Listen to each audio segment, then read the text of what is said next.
so many lessons. You guys here right now, a lot of you probably didn't know that name, that scholar, you know what he is, okay, a bit about it. That's big, man. If you now have that, acknowledging was the first step. If you guys succeed in acknowledging it, then you can move on to the second, which is what? The benefit from what it is then. It will then push you to the second, which is, I know I've got this, man, and I need to benefit from it. What shall I do? What shall I do? I need to make sure every split second of that time I'm going to benefit from it. I'm going to go over my notes. Anything that comes out of the teacher's mouth, I'm keeping it. Alhamdulillah, this is it's a ni'mah. It's a? Yeah. It's a ni'mah. So I just feel like you'll be able to benefit, man. Benefit. Just benefit right now. It's going to be a time when you don't need no teacher, you don't need anyone, you're yourself. You're probably better than the teacher. Think like that. Don't expect to have him around all the time or have this opportunity all the time. When it goes, you're like, I was getting ready for this time. I knew it was going to come to an end. Alhamdulillah, benefited from it as much as I could. So put your notes together. Go over what you previously did. Cross-check. Study your notes, study it properly. Now, don't miss a class. However excuse you have, don't miss a class. It's an opportunity. You're never going to get that opportunity. Don't come late to it. Don't. You see, go home. That same day when you take that class, go home straight away. That day it's fresh in your brain. Take it all on. Organize your notes. Or later you're going to be confused with your own notes. You're going to look at your notes like, what the hell did I mean here? And then that day was a waste of time for you. Khalil ibn Ahmad al-Farahidi rahimahullah said, the people are three too. The people are three. Somebody who's more knowledgeable than me, I benefit from them. Somebody who I'm more knowledgeable than, I benefit them. And somebody who's arrogant, sorry, he said four. Somebody who's like me, I revise with them. He said somebody who is not more knowledgeable than me, are you with me? Are you with me? Who's not more knowledgeable than me, who's less than me, who doesn't want to benefit, who doesn't want to benefit, he doesn't want me to benefit him, so he can't benefit me. He doesn't want me to benefit him. We can't benefit from one another. He said, فَهَذَا أَرُدُّ. That one I turn away from him. He said, Mama, you see nothing. Are you benefiting me? No. Shall I benefit you? No. Shall we benefit from one another? No. So that's how you think of people. This person is greater than you, no, take it from me. Another is lower than you, come, I'll teach you, I'll benefit you. Another one, he's not, you're both the same. Does that make sense? And that's how I feel like you guys have those people around you guys. Three of them are around you guys. Somebody who you can benefit from. You guys you can benefit from one another. And the next one is others who haven't benefited from you guys. Make classes. Every class, say I'm going to teach you. Somebody, I'm going to read it on them. Does that make sense? Or the Jurumiyya I've studied before, I'm going to make a little class for 5 family members or people I know, and go over it with them, inshallah ta'ala. And if I don't understand, I'll come to Rahman to explain it to me. That's it. I just think that's what I want to say to you guys. To benefit all of take this opportunity very serious. Because right now you can see the centre's going to close. And everyone comes and goes in. People are going to go and come.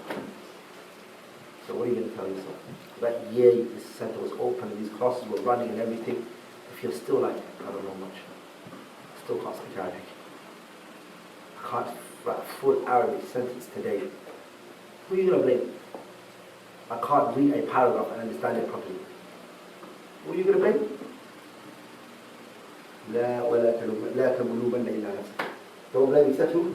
Yourself. The poet said, من جد وجد ومن زرع حسد. Anyone who strives gets what he's striving for.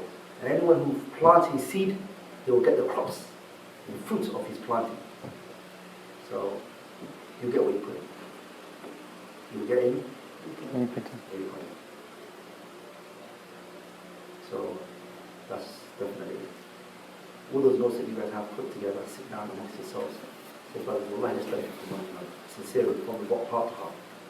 But I don't understand this, I'm weak in this field. The other one's like, I'm weak in this field. Brother, help me with you're good, I'm helping what I'm good. Go over that. Notes. Discipline yourself to sit down and write and study. Discipline yourself to do that. Or you're going to have to be patient upon ignorance.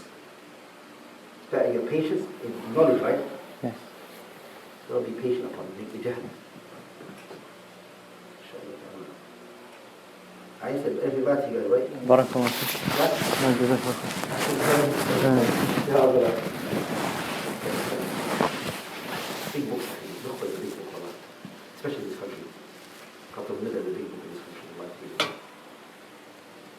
Tell you big du'as out there, they never find a couple of minutes. Big people you're looking up to, they say, Da'i ilallah, Jami'ah students, just to be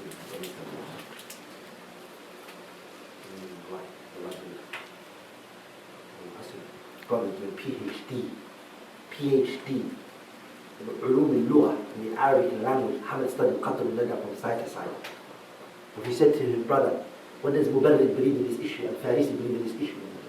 So what? You're in London, Hounslow, chilling. You wake up from your house, you yawn, you come here, you sit down, you just write, and you know all the ikhtilafat of the great muhad, what they said. You know, from the middle of other books like Sharh al-Aqeel, At-Haliqat, and you know, Allah is for truth. I never had that. Allah was seeking knowledge. No one ever said to me, I'll teach you. Here I am, I'm going to benefit you. Wallahi, tamannaytu. Never got that, man. Even the teachers who I gave so much, I left this country for them. I went to them, sat with them. They showed no mercy when they were teaching. Wallahi al-Azim, they never showed me mercy. He got his book, he reads. When that microphone switches off and he finishes his class, he's running. You can only ask him questions while he's taking his shoes and he's walking out of the masjid. Khalas. It's a ni'mah that he agreed to sit there and teach that class. It's a blessing. Ya Rabb, alhamdulillah. He accepted that 1 hour of sitting there. That's a ni'mah. You don't add anything to it. We're scared if we ask him too much, he might get angry and say, I'm not going to teach the class anymore. Wallahi billahi ta'ala. Are you with me? I remember one day, wallahi, one teacher who used to teach us usul al-fiqh. He was teaching us al-ishbah wal-nadha'ib by Suyuti. I remember we came to the classroom, he asked one of the students, pay attention, billah alaykum. He asked one of the students, bring us tea, bring me tea, bring me tea. The brother was writing some of the benefits that the previous student wrote on the side of his kitab. So he looked at another brother, when the sheikh told him, he looked at another person, like he was his younger brother. He said, go and get him tea, put his hand in his pocket. And the sheikh got angry because of that, he stood up and closed his book and he left. So I told you to do, why are you telling somebody else? That lesson was about to be cancelled. We were close to beating up the brother. Why do you want to get the sheikh the tea? He told you to get away. No one's going to blame the teacher for it. You're ignorant, you're jahil, get the sheikh the tea if he tells you. Sheikh, sorry, Allah is wrong. 100% is wrong. You still teach us the 12th period. Sheikh said no. Till we begged him, wallahi. He sat down and he took the book. He can get angry and upset and everything, we need it. He doesn't need us. He what? He doesn't need us. We need him. We begged him, we sat him down. We put the chair on his table. We sat him down. We brought him tea. We brought him water. We made sure that day onwards, if he even looked at us, we just said, do a tea. And we were saying it in advance, so just in case, you know, we ain't losing this shbah on the right class, but we ain't missing it. Wallahi, I just remember, subhanAllah, one brother Ismail, he said to me, Wallahi, I remember, every class before it starts, before the class starts, because the sheikh it was like as though he wanted to cancel this book quickly. He wanted so fast to cancel it. Any reason he would stop the book and just walk out. It was like touching me on like that's what it was. So what he did was, there was a policy, that brother Ismail, he made anybody who doesn't know the book is not allowed to sit in the front line, because the sheikh had an attitude where he only asked a few people at the front. And if they answered it, he thought like, you know, basically the whole class understand. If anybody sat in the front, you know, and they didn't answer it, and it upset the teacher, bro, that was like hard. That brother get it hard. So every lesson I remember he would come. Do you know the lesson? Do you know hey, he asked a couple of questions and he said, be quiet. For this time, are you sure? You know what I mean? If you knew you never knew the answers, you'd sit at the back line. Right at the back. Guess what you would act like? You'd act like a normal person who came to do tasbih at the back. You don't pretend like you're a student. The teacher comes, he opens his book, he starts reading, whatever has to tell him out. Yes, what did I say? He closes his book. Why am I coming here for? You guys are getting it all wrong. 2-3 times he asks questions, he gives it. That's what I mean, actually, wallahi.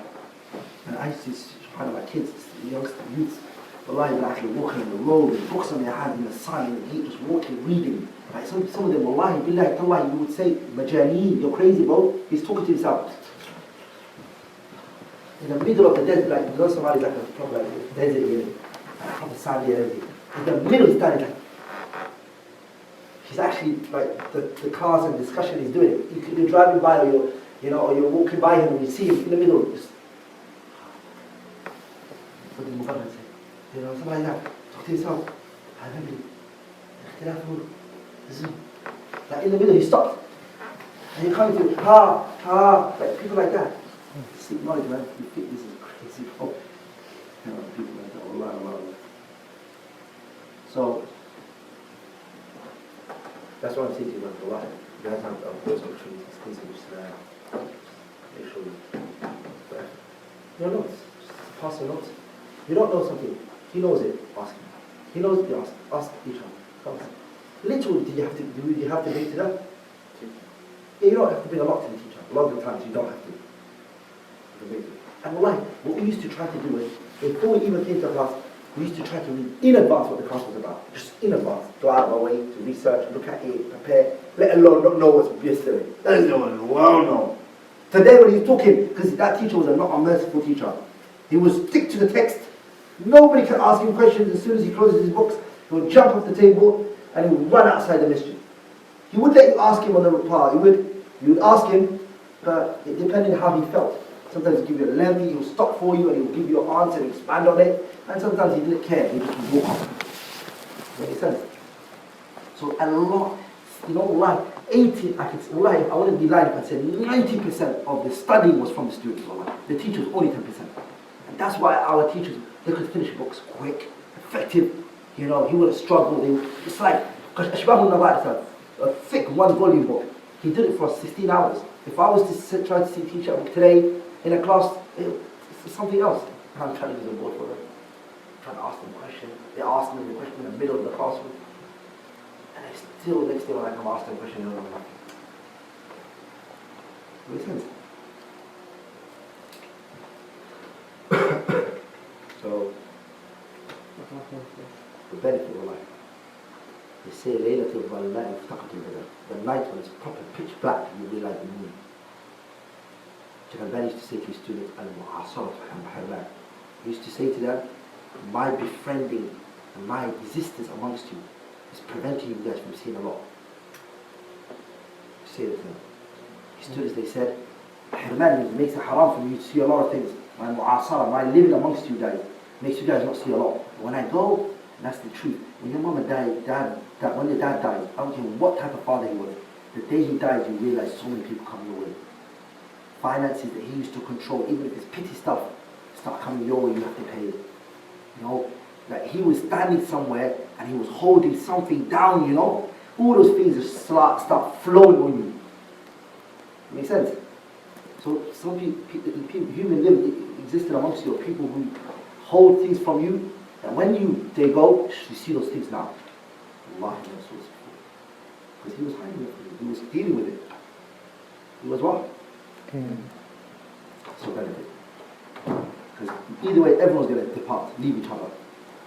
Let the mu'asara, the companionship of somebody, or being with somebody, be of benefit. So when that time comes, you're going to see some things you regret, but let it be very little what you regret. Inshallah, subhanahu wa ta'ala,